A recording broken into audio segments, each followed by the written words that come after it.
She had done everything right. She had followed the rules. She had bought her ticket. She had taken her seat, a seat she had every right to sit in. And yet, in the middle of a crowded first-class cabin, under the gaze of passengers who refused to meet her eyes, a flight attendant stood over her, questioning, doubting, dismissing her. Her presence in that seat was an offense to an unspoken rule. People like her weren't supposed to be there.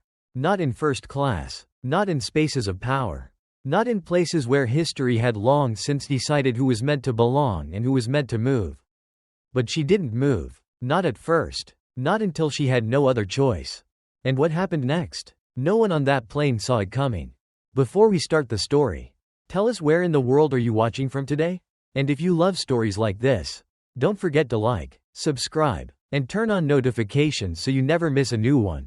Now, let's begin. At first, it was a morning like any other. The airport bustled with the tired, the hurried, the hopeful. Men in tailored suits clutched their briefcases, eyes locked on their phones. Mothers ushered their children forward with hushed but firm voices. A weary janitor pushed a mop across the polished tile, humming an old tune to himself. And then there was Maya Bennett.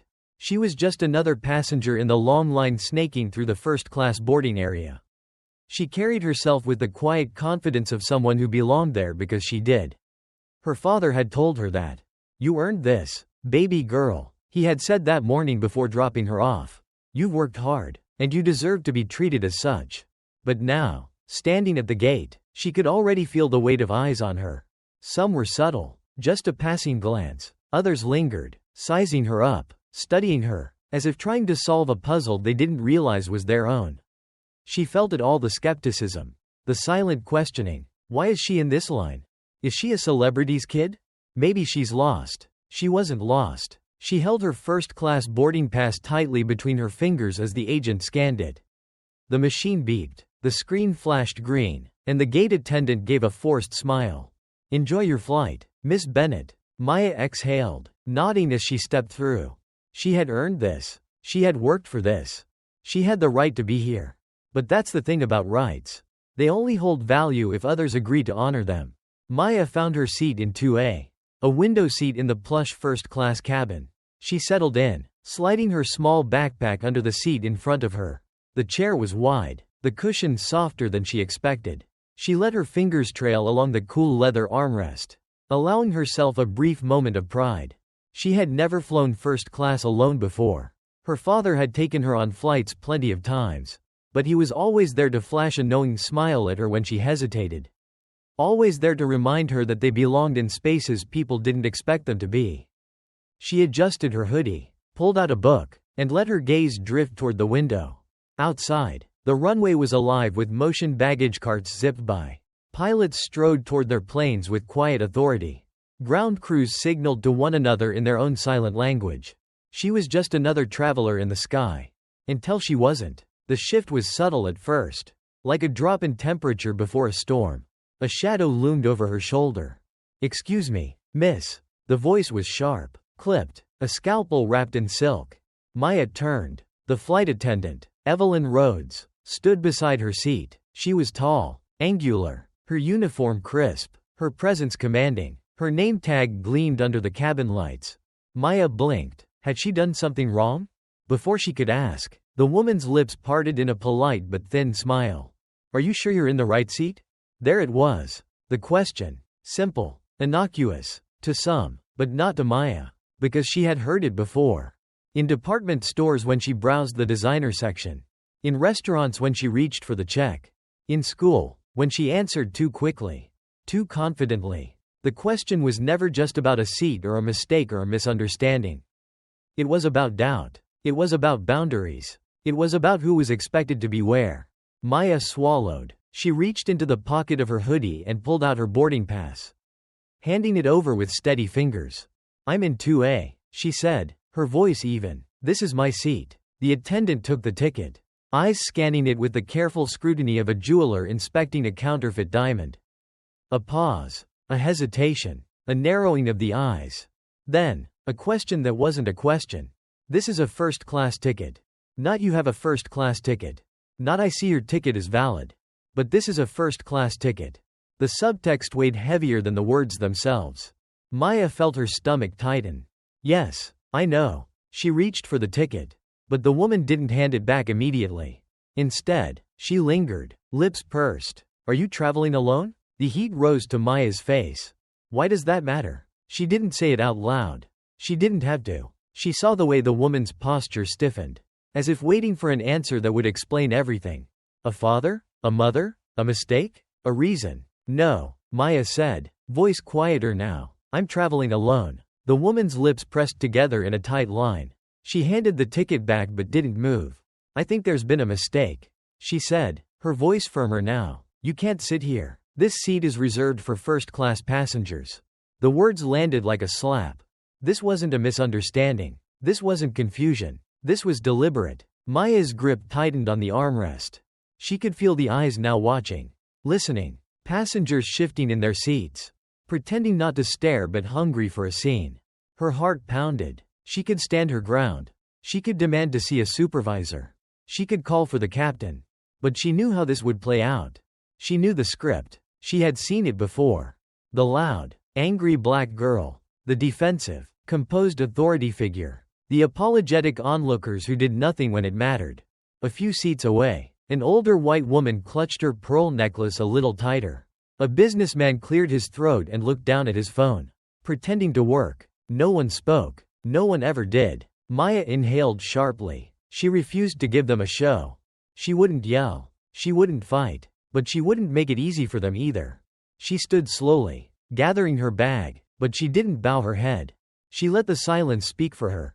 As she turned to walk toward economy, she felt the shame, the humiliation crawl up her spine like a slow, burning fire. But beneath it, something else stirred, something sharper, something unforgiving. And as she sank into her cramped seat in the back of the plane, Maya reached for her phone and typed a message. Dad, they made me move, even though I had a ticket. She hesitated before adding the next part. They didn't believe I belonged. She hit send. And then, she waited, because she knew her father. And what happened next? Nobody on that plane saw it coming. At first, the silence was deafening. Maya sat in her new seat 34C, a middle seat in the crowded economy section. The air here was different. Thicker, heavier, filled with the quiet hum of tired passengers. The scent of overused recycled air mixed with the faint smell of burnt coffee and cheap fabric softener from the thin airline blankets. She clenched her hands in her lap, fingers digging into her jeans. She wanted to believe this was just a mistake, a misunderstanding, that maybe, if she explained herself differently, if she had spoken in a softer tone, if she had smiled a little more, she wouldn't be here now. But she knew better. She had done everything right. She had followed the rules. She had shown her ticket. She had paid for that seat not with her own money, but with the years of hard work her father had instilled in her. The long nights studying, the sacrifices, the extra credit, the hours spent proving she deserved to be in rooms that weren't made for people like her. And yet, here she was, because someone had decided she didn't belong.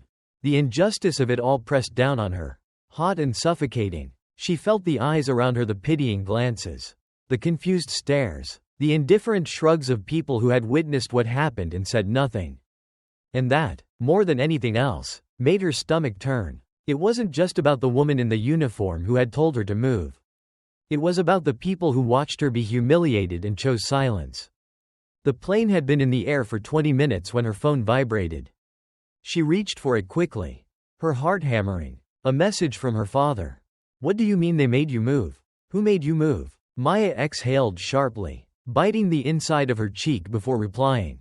The flight attendant. She didn't believe my ticket was real. She made me move to the back. There was a long pause before the next message came. What's the flight number? She quickly checked her boarding pass and typed the numbers.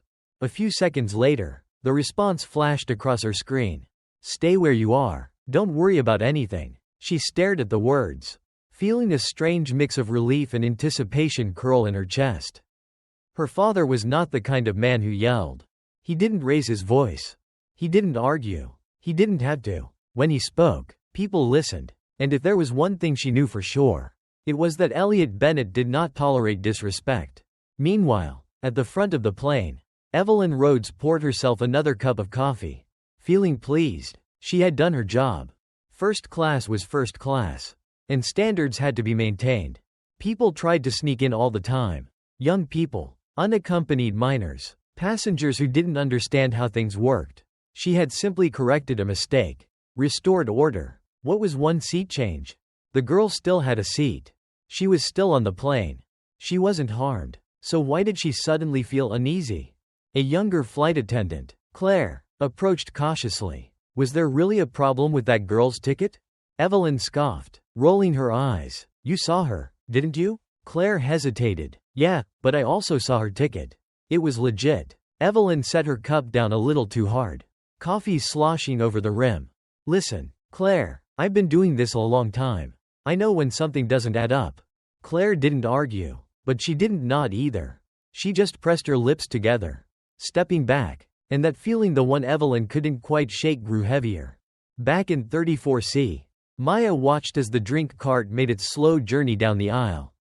She wasn't thirsty. She wasn't hungry, but she was waiting. And then it happened. The intercom crackled to life. A voice, deep and measured, filled the cabin. Miss Evelyn Rhodes, please report to the cockpit immediately. The plane was still mid-flight. Attendants were never called to the cockpit unless it was serious. Evelyn blinked. Passengers glanced up from their screens. Their books. Their polite distractions. Her stomach twisted as she smoothed her uniform and started walking toward the front of the plane. Forcing herself to remain composed, she knocked lightly before stepping inside. The captain, Richard Mathers, turned to face her. He wasn't alone. A flight operations manager was on the screen of the in-flight phone. Miss Rhodes. The manager's voice was cool, professional, but there was a sharpness beneath it. We've received a direct complaint from the executive office regarding a seating incident on this flight. Can you explain? Evelyn's mouth went dry. She opened it, closed it. Then finally, a young girl was mistakenly seated in first class. I corrected the error and asked her to move to economy. The manager's expression did not change. Did you verify her ticket? Evelyn felt heat creep up her neck. I checked it, but yes or no, Miss Rhodes? The pause stretched long enough to make the cockpit feel smaller. Yes, she admitted finally. But I didn't think. You didn't think what? The captain cut in, his jaw tight. And then, the words that changed everything. The passenger you removed is Maya Bennett. Do you know who her father is? Evelyn's pulse stopped. She had no idea. She shook her head slowly. Her father is Elliot Bennett. The name hit her like a punch to the stomach. The Elliot Bennett, CEO, business mogul, owner of the airline. The cockpit was suddenly too hot. Too small. We have direct orders from Mr. Bennett himself. The manager continued. You will personally escort Miss Bennett back to her original seat. Apologize publicly. And upon landing, you will be required to report to the executive board for review. The final blow came swiftly. Consider your career on hold until further notice. Evelyn swallowed hard. Her hands trembled at her sides. This wasn't just a mistake. This was a catastrophic miscalculation. She had humiliated the wrong girl. She had humiliated the daughter of the man who owned the sky she was flying in. And now, she had to fix it. Or fall with it. As Evelyn made her way back down the aisle, her steps felt heavier than before. Eyes followed her this time. But not with respect. With curiosity. With judgment. With the kind of quiet anticipation that only comes when people know something is about to go terribly wrong. She stopped at row 34. Clearing her throat. Maya didn't look up immediately. She let her finish standing there. Let the silence do its work. Then, finally, she turned her head, eyes sharp, voice calm. Yes? Evelyn swallowed. There's been a misunderstanding. Maya tilted her head. A misunderstanding? Her tone was light, almost amused. Evelyn nodded stiffly. I'd like to escort you back to first class. Maya tapped her fingers against her knee. Then, slowly, deliberately, she reached for her phone. Typed a message. Dad, she's asking me to come back. What should I do? The response came almost immediately. Take your time. And so she did. Because now, it was her turn to decide. At first, there was nothing. No movement. No response. Just silence. Maya sat still, her phone resting in her lap, her fingers hovering above the screen. The message from her father blinked back at her. Take your time. 3 words. Simple. Deliberate. But she knew what he really meant. Make her feel it. Evelyn Rhodes, still standing in the cramped aisle, shifted uncomfortably. She had spent years in the airline industry, perfecting the art of authority, of control, of knowing exactly how to handle a situation before it even unfolded. But this was new. She had walked down this aisle expecting resistance. But she hadn't expected silence. She hadn't expected a teenage girl to wield power in a way that made her shift her weight from one foot to the other. That made her throat go dry. That made her suddenly aware of all the eyes on her. The murmurs started softly at first. Passengers whispering, exchanging glances. Some feigned indifference, their gazes glued to their books, their screens, their armrests. But others, the ones who had watched it all unfold, were waiting. Waiting to see how this would end. Maya finally looked up, her expression unreadable. A misunderstanding, she repeated, her voice calm. That's what you're calling it? Evelyn straightened, clasping her hands in front of her. Yes, she said, forcing a polite smile. And I'd like to correct it now. If you'll come with me. Maya tilted her head slightly, studying her. This was the part where she was supposed to make it easy. Where she was supposed to nod and smile and let Evelyn off the hook. Where she was supposed to be grateful for being given back something that had never been Evelyn's to take. And that was the thing, wasn't it? People like Evelyn Rhodes never really apologized. Not in a way that meant anything. Not in a way that cost them anything. Because apologies, real ones, required something more than just words. They required ownership. They required truth. They required a reckoning. And Maya was done making things easy.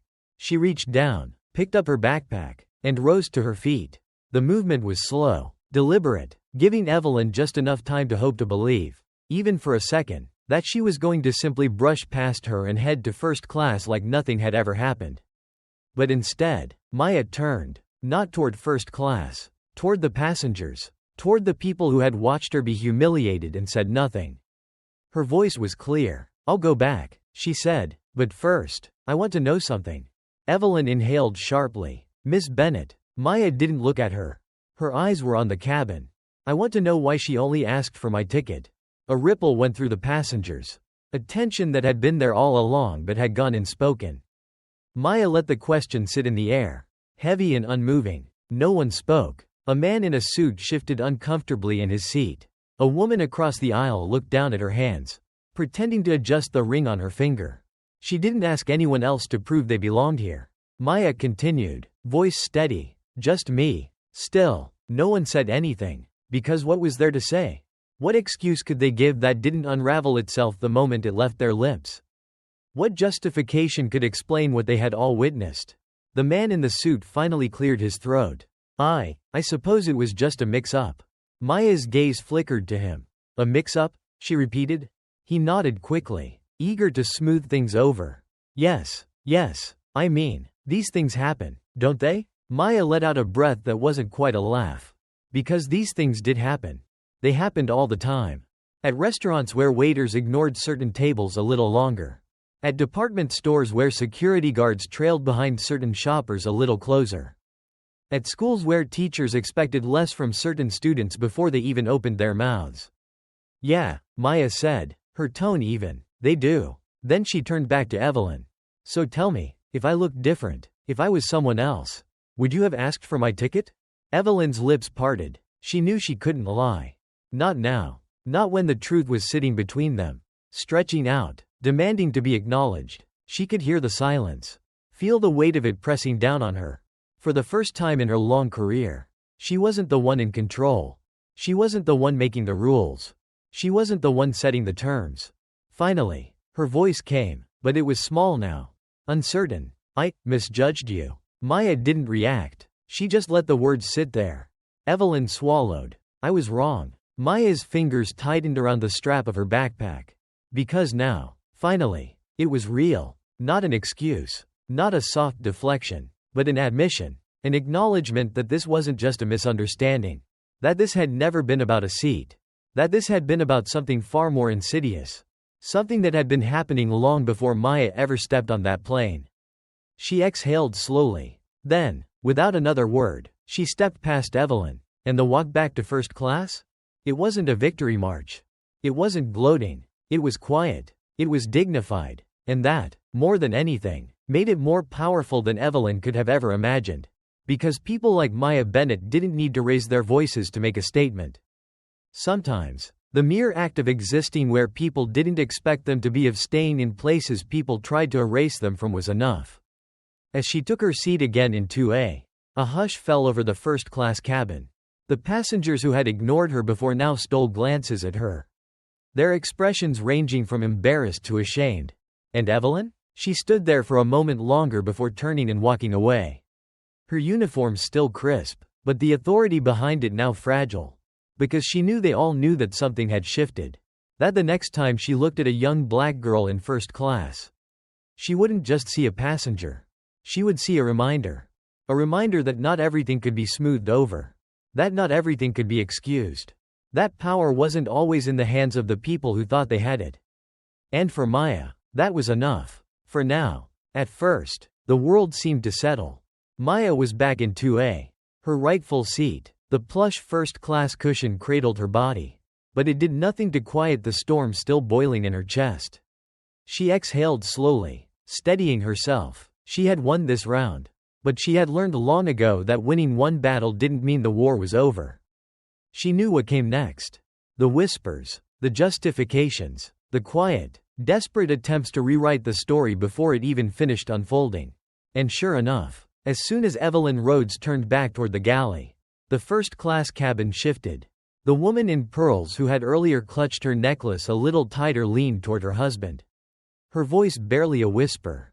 Poor woman, it was just a misunderstanding.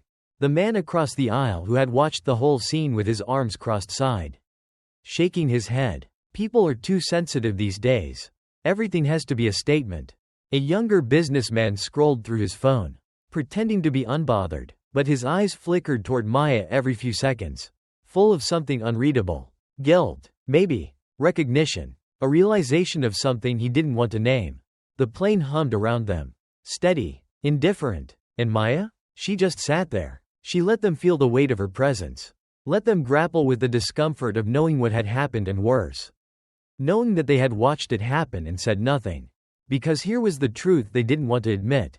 It wasn't just about the woman in the uniform. It was about all of them. The ones who saw, who knew, and still chose silence. The ones who had been given 100 chances to speak up but instead looked away. They had let Evelyn take her out of that seat because, deep down, some of them had thought the same thing she had. That she didn't belong. And now that she was back, that realization unsettled them. Not enough to change them, but just enough to make them uncomfortable. Maya didn't mind. Let them wrestle with it. Let them squirm in their expensive seats. In their privilege. In their half-baked excuses. She wasn't here to make them comfortable. Meanwhile, in the galley, Evelyn was drowning. Her hands were shaking as she gripped the counter. Her breath shallow. She had spent years being in control, knowing exactly how to command a room, how to correct situations before they spiraled. But this had gotten away from her. And worse people had seen it. She could feel the judgment in Claire's eyes. The younger flight attendant who had dared to question her earlier. She could feel the quiet disapproval in the way the other crew members moved around her, avoiding her gaze. She had messed up. And not in a small way. Not in a way that could be brushed aside with a soft apology and a forced smile. This was different. She had humiliated the daughter of a man who owned the very airline they were flying on. And she had done it in front of a cabin full of witnesses. Passengers had pulled out their phones. Some of them had probably recorded it. Maybe the video was already making its rounds. Maybe it was already too late. Her heart pounded as she reached for the in-flight phone. Her fingers trembling as she pressed the button for the cockpit. The captain's voice came through. Steady. Unreadable. Rhodes, what is it? She swallowed. I need to know if there have been any further instructions from corporate regarding. She didn't finish the sentence. She didn't have to. The pause on the other end told her everything. And then, the captain sighed. Rhodes, we're landing in an hour. Stay put. That's an order. Her stomach twisted. Stay put. That wasn't a dismissal. That was a warning. It meant she wasn't just in trouble. It meant they were waiting for her. She hung up, her breath coming quicker now. Her pulse racing in her throat. This wasn't over. Not by a long shot. Maya's phone vibrated in her lap. She glanced down. A new message from her father. We land in 45 minutes. Stay in your seat. Security is waiting at the gate. She exhaled slowly, setting the phone down, a quiet satisfaction settling in her chest. It wasn't about revenge. It was about accountability. About making sure that what happened today wouldn't be forgotten the moment the plane touched the ground. She wasn't the first person this had happened to. And if she had any say in it, she'd make damn sure she was the last. By the time the wheels touched down, the tension in the cabin was unbearable. The moment the seatbelt sign clicked off, first-class passengers reached for their belongings with a little too much urgency. Their movements stiff, their eyes darting toward the front of the plane. No one wanted to be caught in whatever was coming next. Evelyn stood at the galley, her stomach in knots. She could see the uniformed security officers waiting just outside the door. Waiting for her. And as she stepped out into the aisle, the whispers grew louder. A uniformed officer approached her, his face unreadable. Miss Rhodes, you need to come with us. Her breath hitched. Now. The weight of it all slammed into her at once. She had spent her career making people feel small, making decisions without thinking about the cost. And now? She was the one being escorted off the plane. She was the one with no control. She was the one everyone was staring at. She had never been on this side of it before.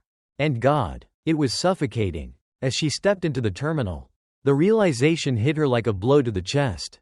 She had built her entire career on the belief that people like her made the rules. But today, she had learned something else. Rules only work when everyone agrees to follow them. And today, she had been outnumbered. Today, she had been overruled. And Maya? She hadn't just gotten her seat back. She had changed the entire damn game. At first, there was nothing but the slow, creeping hum of reality setting in. The plane had landed, and yet, no one moved. People unbuckled their seatbelts in silence, eyes darting toward the front of the cabin, where the flight attendants usually stood to bid their polite, empty goodbyes. But today, there were no soft smiles, no well-rehearsed pleasantries. Because today, the script had changed, the power in the room had shifted, and those who had spent their whole lives comfortably unaware were now uncomfortably awake. Maya sat still in 2A, her backpack resting beside her, fingers drumming lightly against the armrest. She wasn't in a rush. She had waited for this moment. She had earned the right to see it through. The whispers started first low, uncertain, hesitant, passengers stealing glances at one another, at the uniformed security officers who had boarded the plane, their faces unreadable, their presence undeniable. Then came the footsteps. Slow, deliberate. Evelyn Rhodes was being escorted down the aisle, her crisp uniform now feeling too tight, too suffocating, too fragile against the weight of what she had done. She kept her eyes forward, jaw clenched, but Maya felt the tension radiating off her, the way her shoulders locked with every step. She had spent years walking these aisles with absolute authority, with the unshakable certainty that her word was final, that she decided who belonged and who did not. And now? Now, she was the one being walked out. The silence followed her, thick and unforgiving, stretching across the cabin like a shadow. No one spoke. No one helped her. Because that's the thing about power: when you lose it, you lose it alone. The terminal was alive with motion. People rushed from gate to gate, their conversations blending into a dull, restless hum. But just past the jet bridge, a different kind of waiting was happening. Maya stepped off the plane, the weight of what had happened still settling into her bones, still thrumming beneath her skin. And then she saw him. Her father stood near the gate, hands clasped in front of him, face unreadable. Elliot Bennett did not rush. He did not flinch. He did not raise his voice. And yet, his presence commanded the space like a storm preparing to break. The airport staff stood stiffly nearby, their bodies radiating anticipation, their faces carefully neutral, waiting to see just how far this would go. Maya felt a strange mix of emotions rise in her chest: relief, exhaustion, satisfaction. She had done what she could. Now, it was his turn. Evelyn barely had time to register what was happening before she was led into a small, windowless room just past the terminal gates. She had known it was coming. She just hadn't expected it to come this fast. A long table stretched across the center, flanked by chairs that felt too stiff, too official. A man in a pressed suit stood at the far end, flipping through a stack of papers with lethal precision.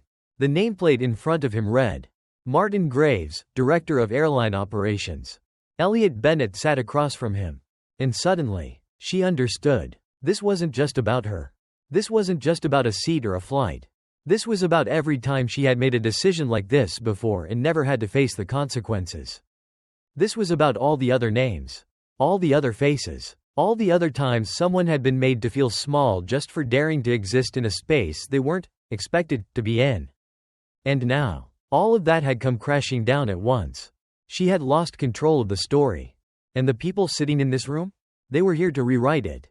The conversation was short. It wasn't angry. It wasn't loud. But it was final. Elliot Bennett spoke in measured words. His voice never rising, never breaking. But the weight of what he said settled into Evelyn's chest like lead. You didn't make a mistake. His eyes met hers. Steady, unyielding. You made a choice. Silence. The kind that made her stomach turn. The kind that offered no room for argument. And then, Graves cleared his throat, flipping to the last page of the file in front of him. Effective immediately. You are placed on indefinite suspension. Pending review. Evelyn barely registered the words. Her fingers curled into fists on her lap. She wanted to fight it. To defend herself. To tell them that she hadn't meant it. That it wasn't about race. That it was all just an unfortunate misunderstanding. But the words caught in her throat. Because she knew the truth. And worse, so did they. She had spent years assuming that the way she moved through the world was neutral.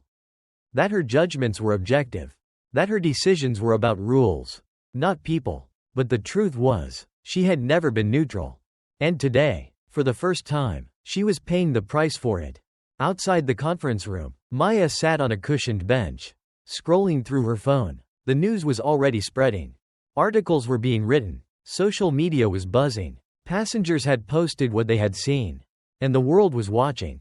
She smirked slightly, shaking her head. All of this over a seat, she thought. But it was never about the seat. It was about who was allowed to sit there. And today, she had proven something bigger than just herself. She had proven that when people refuse to move, when they stand their ground, when they force the world to acknowledge what it would rather ignore, the world has no choice but to listen. Her phone vibrated. A message from her father. Let's go. She stood, stretching slightly before slipping her backpack onto her shoulders. As she walked through the terminal, passengers still stole glances at her, some curious, some guilty, some quietly impressed. And for the first time since stepping on that plane, she felt no weight on her shoulders. She had not just reclaimed her seat. She had reclaimed her space. And no one, not today, not tomorrow, would ever take it from her again. At first, there was only the quiet. Not peace, not relief. Just the silence that follows a storm. When the air is thick with what was. And the ground still shakes from what happened. Maya walked through the terminal with her father beside her. They didn't speak, not because there was nothing to say, but because words weren't needed. Everything had been said. Everything had been felt. And now, they simply existed in the aftermath. She could still feel the weight of the stares. Some passengers from the flight lingered in the terminal, watching her, watching them, their gazes filled with something neither apology nor defiance, but something more complex. Recognition. A man in a navy suit, one of the first-class passengers who had done nothing, hesitated as they passed. He opened his mouth, as if to offer something, a nod, a word, an excuse, but then he closed it again. Maya didn't stop. She didn't need his guilt. She didn't need his half-formed regret. Because guilt only mattered if it changed something. And as she and her father stepped toward the exit, she knew for some of them, it never would. Meanwhile, in the depths of the airport, Evelyn Rhodes sat alone. The conference room was empty now. The voices that had dissected her, broken her down, stripped her of everything she thought was solid, they were gone. All that remained was the cold truth of what she had done. And for the first time, there was no one to justify it to. No one to say, you were just doing your job. No one to comfort her with the lie. It wasn't personal. Because it was. It always had been. She thought of all the times before, the times she had questioned a ticket without thinking. The times she had made judgments so quick they barely registered as decisions. How many people had she dismissed, corrected, moved just like Maya? How many had been humiliated, made to feel small, invisible? And how many had walked away without a voice powerful enough to hold her accountable? A lump formed in her throat. She had been taught, All her life. To believe in the system. She had believed in rules. She had believed in order. But whose order had she been protecting? Whose rules had she been enforcing? The answer sat heavy in her chest. Because it was never about the ticket. It was about who she expected to see in that seat. And today she had been wrong. She leaned back, staring at the ceiling, her fingers trembling. It had taken losing everything for her to see it. And even then, she wasn't sure if she had the strength to admit it out loud. Maya and her father stepped outside. The city was loud, alive the way the world always is, indifferent to whatever personal war you've just fought. She inhaled the warm air, letting it fill her lungs. "Are you okay?" her father finally asked. She thought about it for a moment. She had won if winning meant reclaiming what was already hers. She had held her ground. She had made them see her, hear her, reckon with her presence in a space they wanted to deny her. But was she okay? She let the question settle inside her. Then she looked at her father. "I don't know," she admitted, and that was the truth.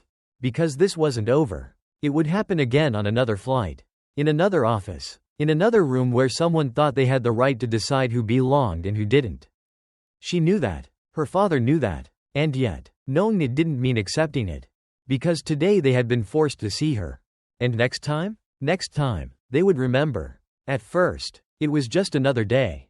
People rushed through the airport, dragging their suitcases behind them, calling out to gate attendants, staring at the departure boards with glazed-over eyes. The world kept moving, because that's what it does. A scandal can set fire to a moment. But moments don't last. People move on. But Maya knew some people don't get to move on.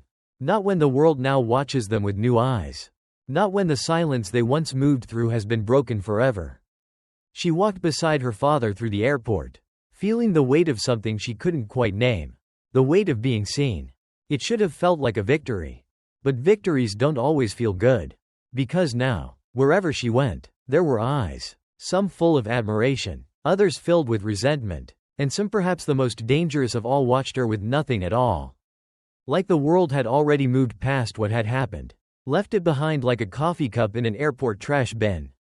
She had won. But had anything changed? At that same moment, Evelyn Rhodes sat in her car, hands gripping the steering wheel. She hadn't started the engine yet. She hadn't moved. She just sat there, staring through the windshield, watching the endless stream of passengers come and go, stepping onto planes, stepping into lives she would never know. This was supposed to be the end of it. Her suspension was official. Her career was on hold. She was free to leave, to go home, to start over. But there was nowhere to go where this wasn't still with her. She had spent a lifetime believing herself to be fair. She had thought herself good. But now she understood being good had never been the point. The point was that she had been comfortable. And comfort, unexamined, can be the most dangerous thing of all. She had believed she knew people. She had believed she understood the world.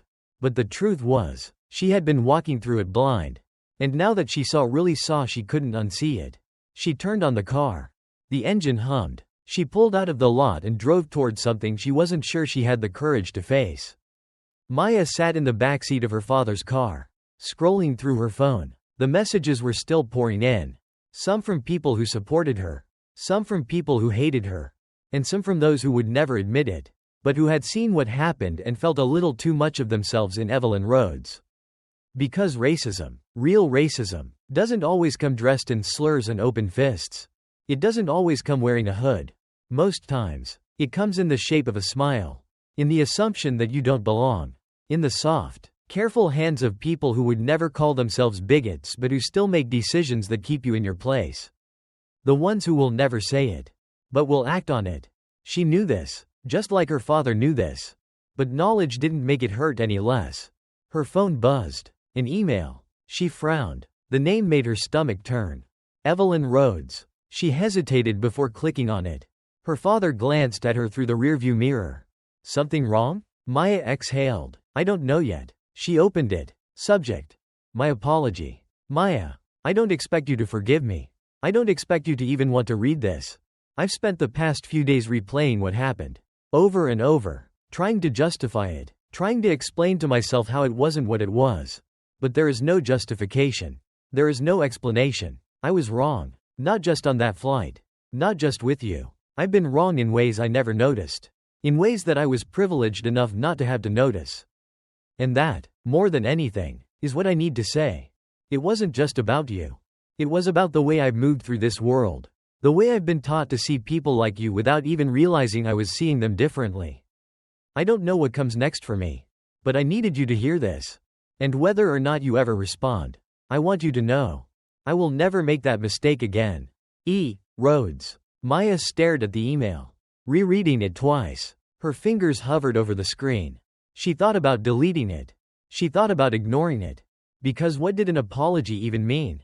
It wouldn't change the fact that she had been humiliated. It wouldn't change the fact that there were people who had seen what happened and still wouldn't believe it was real. Still wouldn't believe that this is what the world does. Over and over. To people like her. It wouldn't change the fact that next time, she might not have a father powerful enough to force accountability. She locked her phone and stared out the window. She didn't know if Evelyn Rhodes had really changed. But that wasn't her burden to carry. She had done what she was supposed to do. She had spoken. She had fought. And whether or not the world listened, that was on them. Elliot Bennett pulled up to their home, shifting the car into park. He turned slightly in his seat, watching his daughter, watching the way she held the weight of the world in her small, strong hands. "You all right?" he asked. Maya let out a breath. "I don't know," she said. He nodded, like he understood, because he did. And as they stepped out of the car, as she looked up at the sky above her, the same sky she had fought to claim her place in, she wondered if this was what change looked like. Not loud, not immediate, but slow, and heavy, and full of the kind of truth that refuses to be ignored. At first, it seemed like the world had moved on. The airport had returned to its rhythm. Planes took off, luggage rolled along the polished floors, and travelers rushed from gate to gate, heads buried in their phones, consumed by their own lives. The news cycle churned forward, as it always did. Some would forget what happened that day on Flight 227. Others would hold onto it for a little while, repeat it over dinner tables, mention it in passing, say, "Did you hear about that girl? The one they tried to kick out of first class?" And then, eventually, they would let it go. Because for them, it had been just another incident. But for Maya, it was never going to be just that. She had seen too much, felt too much, and now, she was carrying something she had not asked to carry. The weight of what it meant to be seen, yet still invisible. Days passed, then a week, then two, and life pressed forward. But something was different. She could feel it in the way her teachers looked at her in school. In the way some of her classmates stole quick, uncertain glances at her as she walked down the hallways. She wasn't just Maya Bennett anymore. She was Maya Bennett, the girl from the plane. The one who had stood her ground. The one who had fought back. And for some people, that was inspiring. For others, it was a problem. She saw it in the way a teacher hesitated before calling on her in class, as if unsure whether she was going to make things difficult. She heard it in the voice of the school principal when he called her into his office. "Maya, I just wanted to check in. Everything all right?" It was not concern. It was fear. She was no longer predictable to them. And that made her dangerous. Her father had seen it coming. "They don't like it when you refuse to shrink," he told her one evening. As they sat in the living room, the soft hum of the TV playing in the background. He wasn't angry. He wasn't surprised. But he was watching her. The way fathers do when they know their children have stepped into something bigger than themselves. Maya picked at a loose thread on the couch. "I didn't mean for all this to happen." Her father smiled. A slow, knowing smile. "That's the thing, baby girl. You never do." He leaned forward, elbows resting on his knees. "But once you see the truth, you can't unsee it. And the world knows that too. They know you see them now." Maya exhaled. She knew what he meant. She wasn't just a passenger anymore. She was a reminder. And some people didn't want to be reminded. Then, one evening, another email. Another name she wasn't expecting. Evelyn Rhodes. Maya hesitated before opening it. She didn't know why she expected something different. Maybe anger. Maybe resentment. Maybe an attempt to defend herself. To rewrite the story. To make Maya responsible for what had happened to her. But instead, it was something else entirely. Subject: "I owe you more. Maya, I know I sent an apology before. But I need to say something else. You don't have to respond. You don't have to forgive me. But I can't move forward until I tell you the truth. I've spent years believing I was fair. That I treated people equally. That I followed the rules because rules were what kept things in order. But that wasn't the truth. The truth is, I was upholding something I never questioned. I was making assumptions that I never had to examine. I was enforcing a system that I believed in because it worked for me. And that day on the plane, you were the cost of my comfort. That's what I see now. That's what I should have seen then. And that's what I will never let myself ignore again. I don't expect your forgiveness. I just needed you to know I see you now. E. Rhodes. Maya sat with the email for a long time. She read it twice, then 3 times. She wasn't sure if she believed Evelyn.